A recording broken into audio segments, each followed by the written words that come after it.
political objectives. Don't forget there are some by-elections coming through next few months in India. However, we are obviously absolutely alert.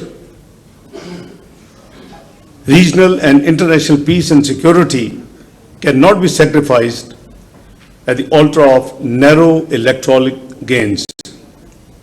This is a dangerous political game and gamble, putting at stake the lives of millions in the region. Being a responsible member of the international community, Pakistan remains committed to regional peace and stability. We will support all efforts towards de-escalation. I have had interaction in the last few days with more than a couple of dozens Prime Minister, Deputy Prime Ministers, foreign ministers of other countries. In MOFA, Foreign Office, we had engaged around 45 diplomats and mission heads available in Islamabad, and with few who are members of the UN Security Council, we have probably had more than one rounds. However, in case of any act of aggression, let me first tell you that my interaction revolved around what? In fact, on 22nd of April, we just landed, Prime Minister, myself, on a 36 hours official state visit to Turkey. We were invited by His Excellency the Turkish President. Soon after landing, we had this sad news, and straight away our meeting started, which ended over the dinner. And once I was done, I engaged Foreign Office. It was almost 1 o'clock in the morning, between 22nd and 23rd of April. We decided to issue a condolence message, which is still on our website. On 23rd of April, we issued this statement, and we learned that Prime Minister Modi, after curtailing his visit to Saudi Arabia, would be holding Cabinet Committee on Security of India. The times, a couple of times, changes in the time the meeting would be held, but finally it held around between Maghrib and Isha, our time. And after the meeting, there was no mention in their official statement, press briefing, any reference to Pakistan, but all the measures they took were Pakistan specific. You only need probably class 1 student to assess what was it all about. So we decided to hold our National Security Committee meeting following morning, and India, by the way, the measures they announced: number 1, closing of Atari border; number 2, reducing the size of our mission in New Delhi; number 3, declaring our armed forces personnel, that attaches, naval, air force, army attaches, always there, as persona non grata. 4th, the Pakistani holding valid visas, and inside India, the visas were cancelled and asked to leave immediately Indian territory. And the most shocking, the 5th, was that they announced that they will hold in abeyance the over 6 decades old treaty known as Indus Water Treaty. Now surely There isn't any provision in the treaty, those who have gone through the treaty. Generally, the international treaties cannot be amended or terminated without the mutual consent of the parties to the treaty. And that's exactly is the spirit of, it's not deemed spirit, it is written in the treaty that neither party solo can terminate or amend this treaty. Now, this is most unexpected from any responsible country in the community of nations. We are low riparian. The established precedents and laws in the world and practically followed is the low riparians always have an access to the water which flows from the upper riparian. We are low riparian. Without going into debate in 1961 what happened, because there are certain critics, and perhaps rightly so. But all those actors who actually signed the treaty and were party to the treaty finalization are no longer in this world, so God, bless their souls.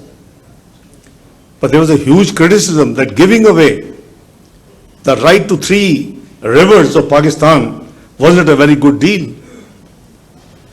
The water distribution treaties are generally evolve around how and what distribution would take place. But Pakistan actually agreed to virtually drying up 3 of its rivers and through that treaty. And now, they say that we are going to, by the way, I have tried to search, maybe you are great scholars, some may know, legos. I can't find the word abeyance in international treaties, dictionary. The suspension word is there, but abeyance, I haven't seen that. So it was just shock. So, as I said, that very next morning, we held our National Security Committee meeting, and we decided to still exercise patience. So we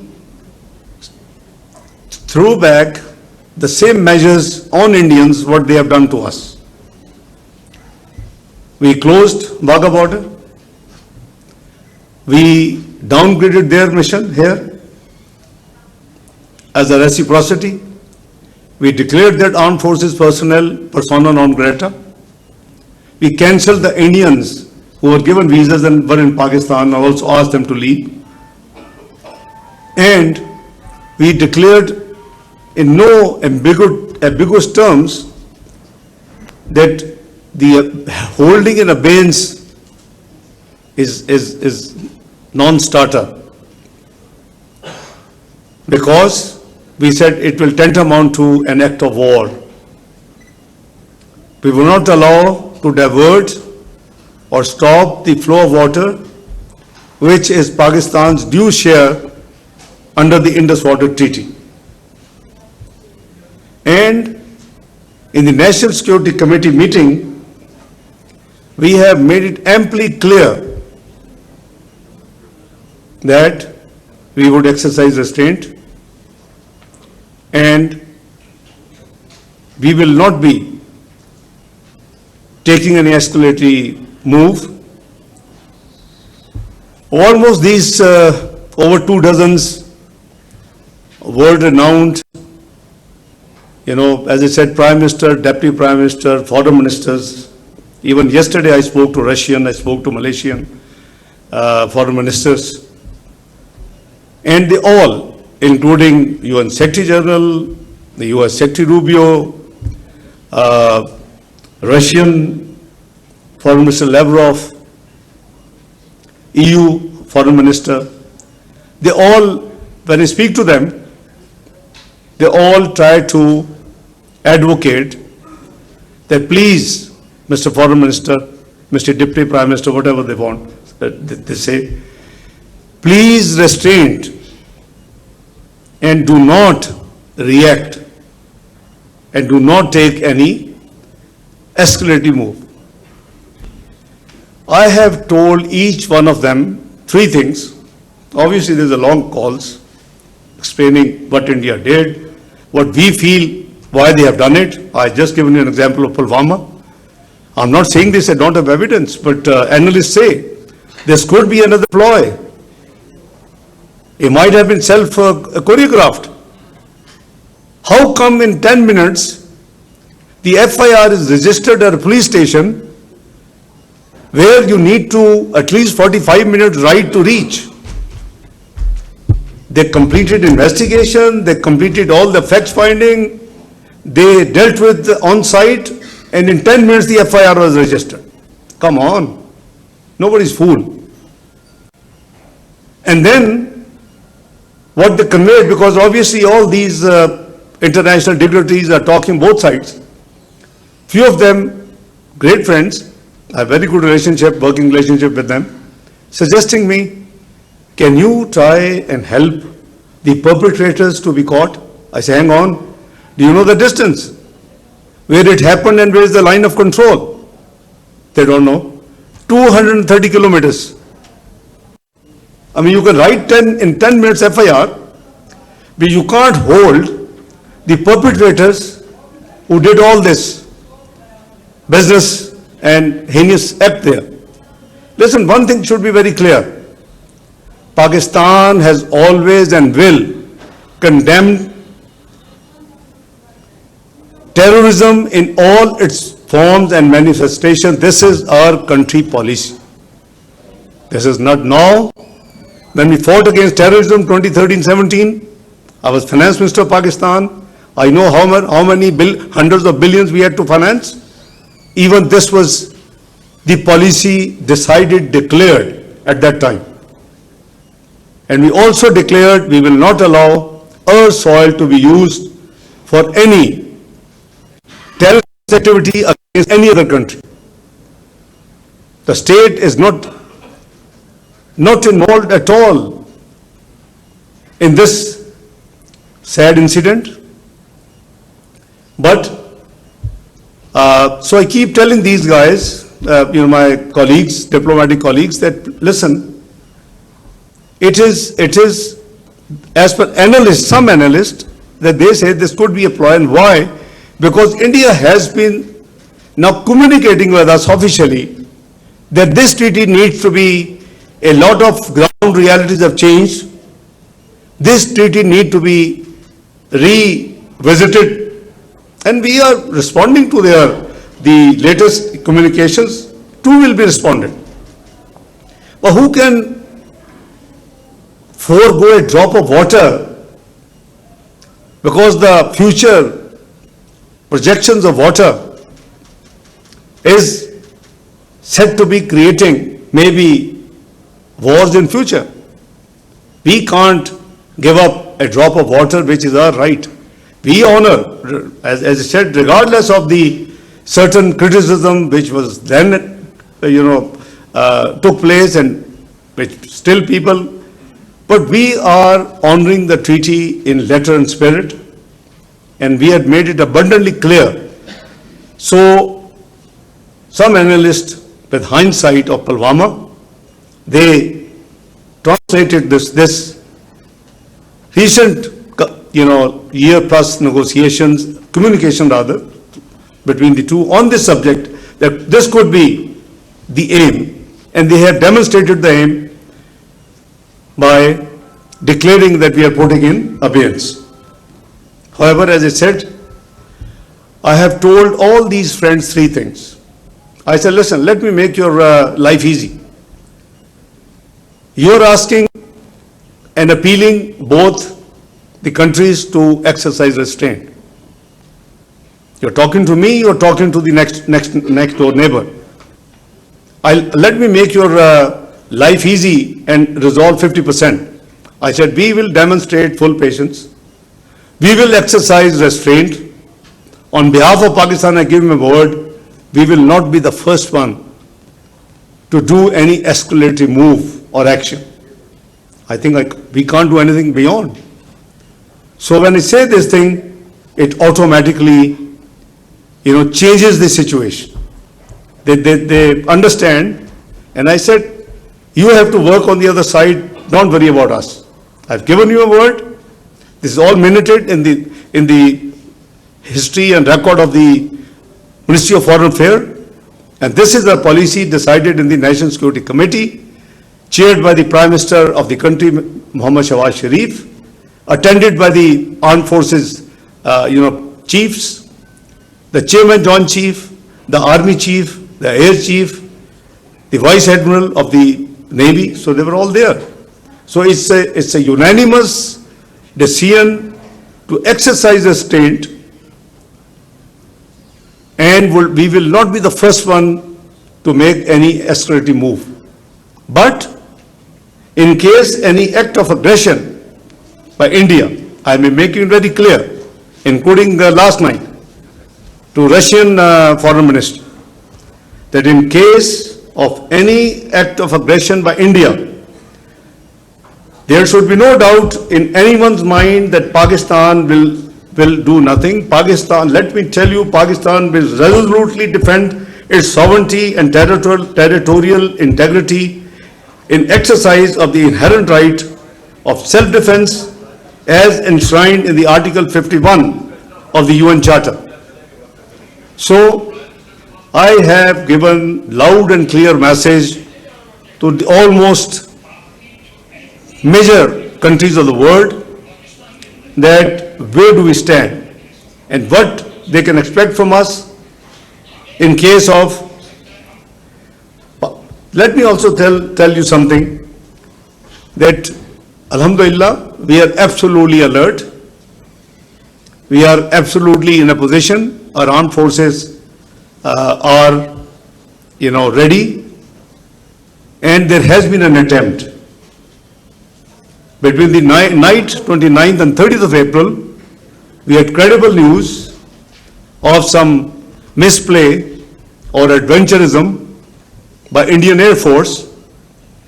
Alhamdulillah, we made them to run back and turn back to India. Our Air Force moved swiftly, timely, and made them to run back and turn back to India. According to our information, they landed in hurry at Srinagar. Pakistan also remains concerned at the insightful and Islamophobic narrative being directed against the Kashmiris as well as the Indian Muslims in the backdrop of the current situation. This must end forthwith. Excellencies, ladies and gentlemen, in this backdrop, India's illegal and unilateral decision to hold the Indus Water Treaty in abeyance should be a matter of serious concern to the world community. The treaty provides no basis for such unilateral actions, as he explained. India's actions undermines a fundamental pillar of regional stability with profound implications for the peaceful management of vital shared resources between the neighbors. The National Security Committee of Pakistan, as I said, has made it abundantly clear on 24th of April 2025 that any attempt to stop or divert the flow of water belonging to Pakistan as per the Indus Water Treaty will be considered an act of war. Excellencies, ladies and gentlemen, the international community must take serious note of these developments at a time when the region requires cooperation and restraint. Any tolerance for adventurism would only embolden further instability in this part of the globe. We must not forget that the unresolved Jammu and Kashmir dispute remains the primary source of volatility in South Asia. There is an urgent need for renewed and concerted efforts under United Nations auspices to secure a just, lasting, and peaceful resolution of this dispute in accordance with the relevant UN Security Council resolutions and the aspirations of the Kashmiri people. Excellencies, ladies and gentlemen, the challenges being faced by our region as well as those at the global level can only be addressed through a renewed recourse to multilateralism. There is a need for universal and consistent adherence to the fundamental principles of the UN Charter, self-determination of the peoples, non-use of threat of force, respect for the sovereignty and territorial integrity of all states, non-interference in their internal affairs, and peaceful settlement of disputes. As I speak, millions of Palestinians are enduring unparalleled suffering. Thousands have lost their lives. Many more have been injured, and millions have been displaced.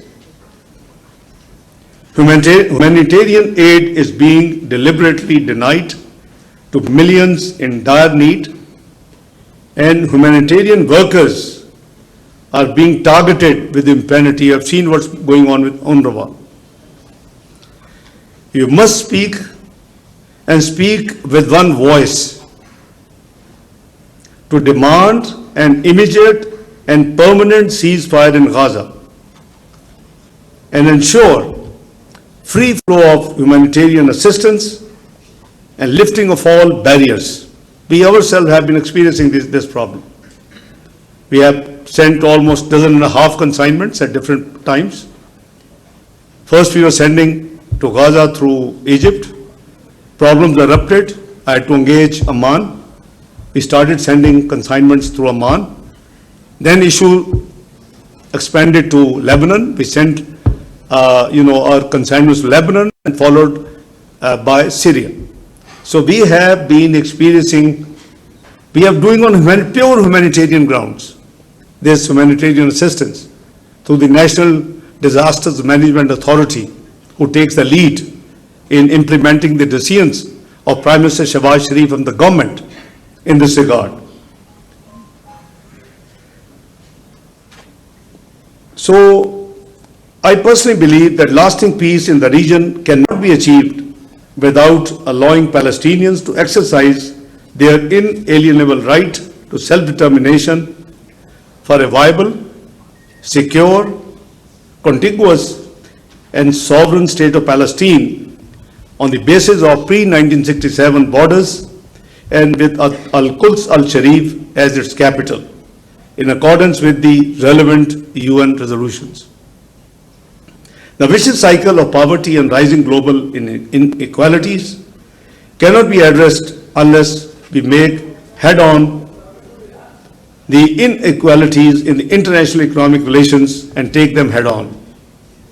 There is an urgent need to reform the international financial architecture, which has been described by the UN Secretary General as morally bankrupt.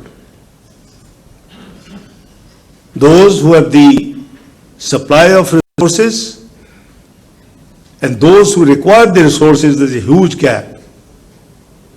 I think it was perhaps with this vision that in our region, Asian Infrastructure Investment Bank was initiated by China. We had been, I as Finance Minister between 2014 and 16, part of that exercise, and I am the signatory on behalf of Pakistan on that document which governs Asian Infrastructure Investment Bank. The whole idea was the 70% population which requires multilateral funding has an access to around 30% funding from the multilateral global institutions and vice versa. Neither the Sustainable Development Goals nor the climate goals can be achieved without international cooperation. We have seen recent statements of some global powers. I don't know how much is relevant as of now, the climate funding and the climate change subject. I think we all have to wait patiently and see and watch and plan for our own country accordingly. Concrete actions are needed to help developing countries trapped in the liquidity crisis and debt distress by ensuring adequate concessional finances, rechanneling of unused SDRs, seeking a sustained increase in the lending capacity of the multilateral development banks, and funding of International Development Association, IDA. Excellencies, ladies and gentlemen, access to advanced technologies, especially digital technologies, must be available on the basis of equity and non-discrimination. Being one of the topmost climate vulnerable countries, Pakistan recognizes the critical need for the international cooperation to address the common challenges posed by climate change. We need enhanced global climate actions and international cooperation to navigate impacts of climate change based on the established principles of equity and common but differentiated responsibilities and respective capabilities, commonly known as CBDR-RC. The developed countries need to meet their climate finance commitments with a balanced focus on adaptation and mitigation, as well as on loss and damage. I have my doubts the outcome with the global changes in the last year plus of the outcome and the decisions and the delivery with all the latest. I'm sure all of you would be pondering and would be assessing and would be, estimating what's going to happen. Excellencies, ladies and gentlemen, Pakistan is alhamdulillah endowed with rich natural and human resources and an enormous economic potential. It is located at the crossroads of South Asia, Central Asia, and the Middle East.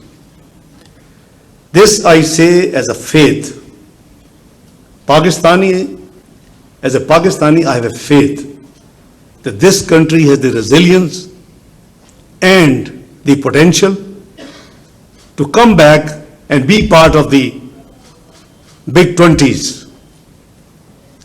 It is not too long away and long ago. It's only 2017. Eight years have passed. Where Pakistan stood at beginning of 2013. Macroeconomic unstable country. Google and find out. Projected to default 6 to 7 months. Google and find out. And country was predicted to default within 6 to 7 months. This is before general elections. Nobody knew who will win the elections. And what was the timeline? Shamshad is sitting here. What was the timeline at that time projected that Pakistan would need to get out of the quagmire we were already landed in? Was 12 to 15 years. That's why I have faith in our nation, in our country, in our society. It took only 3 years. You had all macroeconomic indicators in place, lowest inflation in decades, CPI 3.59, GDP 6.3%, highest foreign exchange reserves close to $25 billion, which still has not been broken. 24th global economy. And it's not me, it's Pricewaterhouse Google. Find out. what was Cooper's projected, Pakistan is going to be part of G20 not later than 2030. What happened? I call it, and then the country had rolled out, which couldn't be done in the last couple of decades, rolled out, all these iPhones and smartphones and technology you're using today, thanks to 2014, the bold step of the Prime Minister Nawaz Sharif government, which rolled out the auction of 3G and 4G spectrum. That's led to the latest digital position which we are enjoying today. So unfortunately, I don't want to be criticizing anybody, I don't want it to be political, but I genuinely believe as Pakistani, two pandemics, one natural and one human, landed this country as 47th economy by 2022. Brought us on the brink of default again, which we struggled during 22-23 to save this country. You named the international agencies and they were giving us dates. Even June 2023 a date was given. I know why. Alhamdulillah, we survived. New elections took place. Just been the damn debate of 45-47. Let's look forward. Country has come out of the default mantra for all time to come, inshallah. It has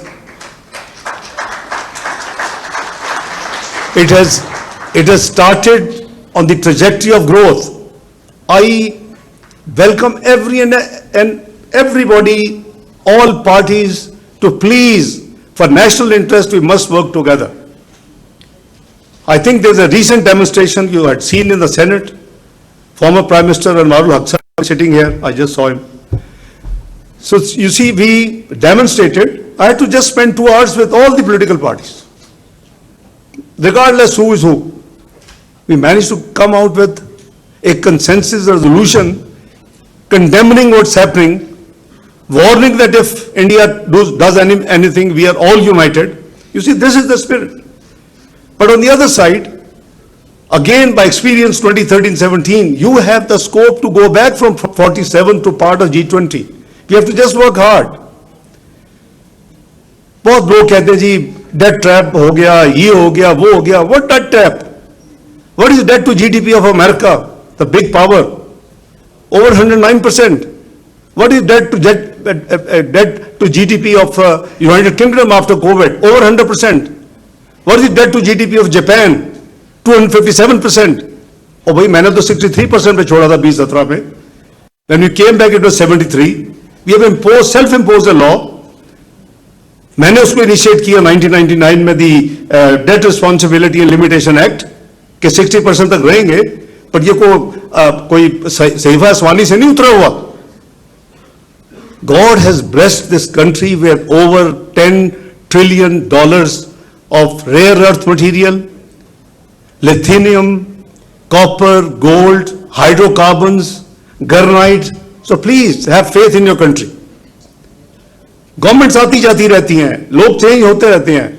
We should work together as a nation to take the country back from 47th to part of G20. We were 24th. If in next 4 years we would have passed another 2, 3, 22nd, 21st, I was complimented publicly. लेकिन we गिर के 47th पे चले गए. बहरहाल, it's never too late. So we should remain determined to capitalize on these inherent advantages what I have explained to you for the prosperity and betterment of our people and this nation and for the entire region. We have prioritized geoeconomics as one of the cardinal pillars of our engagement with our international partners. After I got my job description changed this time, having served in the Ministry of Finance for 4 times in the last 35 years, I decided, वो मुझ में वो जो finance का कीड़ा है वो तो है, तो I announced on the day one when I spoke to the senior officers of the MOFA that from today, side by side with the conventional diplomacy, there will be proactive economic diplomacy. And we are, alhamdulillah, following that very much principle in the last 1 year plus. We are determined to enhance regional connectivity and increase bilateral and multilateral development partnerships for socio-economic uplift. To achieve these goals, we are desirous of peace in the region and beyond. At a time when we are headed on the path of economic stability, we do not want any distractions from our people-centric development agenda and efforts. I just had a note before I came on my way. Somebody said, can I share something outcome of the entire efforts vis-a-vis the global multilateral institutions. So I'm happy it's not part of a written speech. I've been perhaps half the time speaking at some board. First of all, we got OIC Secretariat and the Secretary General to issue a statement, which is public. You can Google and find it out. The senior officials meeting of the OIC took place, and 48 hours ago, they have also passed a resolution, which in normal course will be obviously endorsed and approved in June in the meeting of the Council of Foreign Ministers of Organization of Islamic Cooperation, OIC, in Istanbul. But we may, if necessary, requisition an extraordinary general meeting of the OIC Council of Foreign Ministers, but this the government will decide. Third, there was a press statement, which is a standard practice when an incident took place in any part of the world. In the UN Security Council, as you know, you are, alhamdulillah, from 1st of January, Pakistan is, the non-permanent member for 2 years of the UN Security Council. In 2012, Pakistan won with 1 vote. Now, we were elected 182 versus 5. Alhamdulillah. You see, this is Pakistan now. वो कुछ लोग को 1.5 साल पहले कहते थे 2 साल Pakistan diplomatically isolate हो गया है. मुझे तो ना दिन का पता होता है ना रात का कि किसकी मैं कॉल लूँ और किससे मैं एंगेज करूँ किसको ना करूँ. It's such a long list of mutual interactions with the global community, diplomatic community. Fourth, in addition, in accordance with that tradition, in UN Security Council, US moved a resolution, and the resolution was obviously condemning the terrorist attack in Pahalgam. I think working as the nation's nominee and in the instructions, under the instructions of Prime Minister Shehbaz Sharif and the government and the National Security Committee, I wasn't very happy on 2 things in that resolution, draft resolution. One, the word Pahalgam was there, but it didn't say where. The district, Jammu and Kashmir was missing. And it was obviously, perhaps on purpose. I said nothing doing. We put a hold that put Jammu and Kashmir, then it is acceptable. And I gave an example. I said, let's say if something happens in London and a similar resolution comes London, will it be London of UK? Will it be London of USA? Will it be London of Australia? Will it be London of Canada? Why are you shying? Put Jammu and Kashmir. Number 2, there was the TRF was mentioned. This is the resistance forum which post-2019 Indian acts of usurping Jammu and Kashmir as its Indian Union territory illegally, unacceptable. The blame was put on that TRF. They were condemned. I said, listen, I haven't seen their claim. Number 2, If you have any evidence, show us. So through our ambassador, who is called Permanent Representative Ambassador Munir Asim Iftikhar in UN, I said put on hold. They must correct these two things. Delete TRF or give us evidence, put Jammu and Kashmir after Pahalgam. It took 2.5 days. It is always a war of nerves. Alhamdulillah, both things were done, and that press release with these two amendments went public.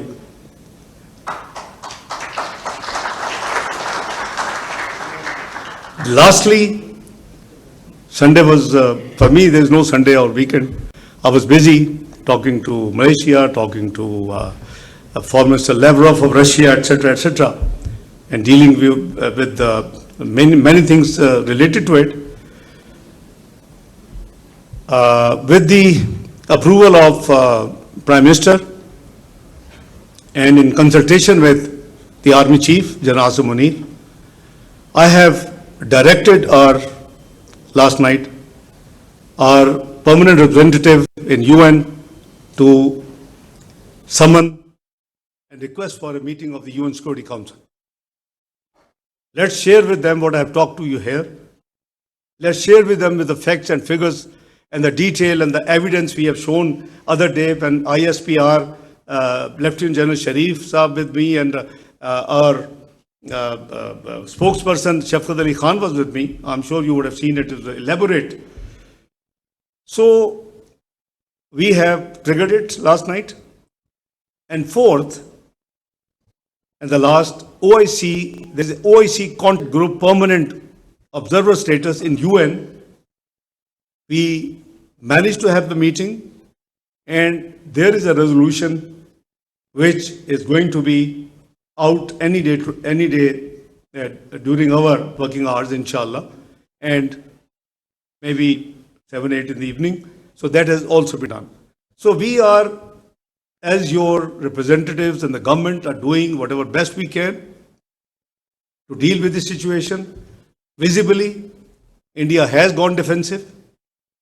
It's not me who got sponsored in New York Times, in Bloomberg, in Economist, in Financial Times. No, they understood our viewpoint. What we are saying makes sense. Please give us the evidence.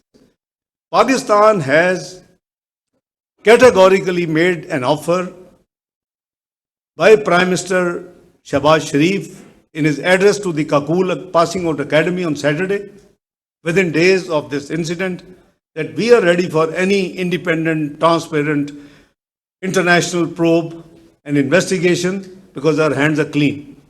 So if you want to get it done, most welcome. Let's call spade a spade and let's find out who are the ones who are involved in all this and what is the outcome. So, Allah का शुक्र है कि पाकिस्तान ने अब तक जो अपनी efforts की हैं, which are a duty, has exposed Indians malafide, and now they are on the back foot. But, it takes two to tango. I've been telling all these dignitaries whom I'm talking to in the last few days that I can assure you only from my side that we will demonstrate patience, we will exercise restraint, and we will not be the first one to attack. But if anybody makes any mistake and enters into adventurism, then God knows where those situations will be leading to. So hopefully, I hope sense prevails, and they should do introspection. I'm not sure, I'm not blaming, but I've seen one senior, probably 3 stars, has been sent home. One, number 2 in the Air Force has been sent home. Maybe that episode which happened when we forced the 4 Indian Air Force fighters to go back just 4 days ago. So God knows, but anyway, it is their internal business. They can sack the whole army, whole Air Force. It's not our business. Perhaps it will resolve the issue. But anyway, I think I have taken a lot of time beyond I was asked to.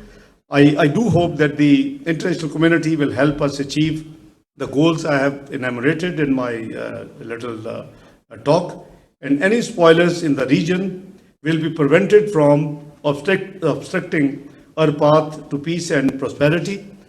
As I said, I will be keenly looking forward to your deliberations in the next few sessions in 3 days, and I think your wisdom will certainly help Ministry of Foreign Affairs and the government as a whole to benefit from any great ideas which you will come up with. I once again thank you, Mr. President, and all excellencies, ladies and gentlemen, for your very patient hearing. Thank you very much indeed. God bless you.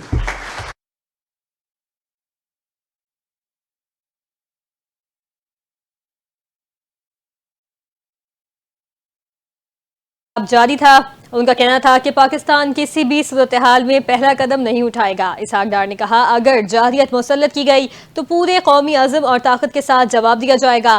भारतीय फिजाइया की मुहिम जोई के अज़ाइम को हमने लम्हों में नाकाम बनाया।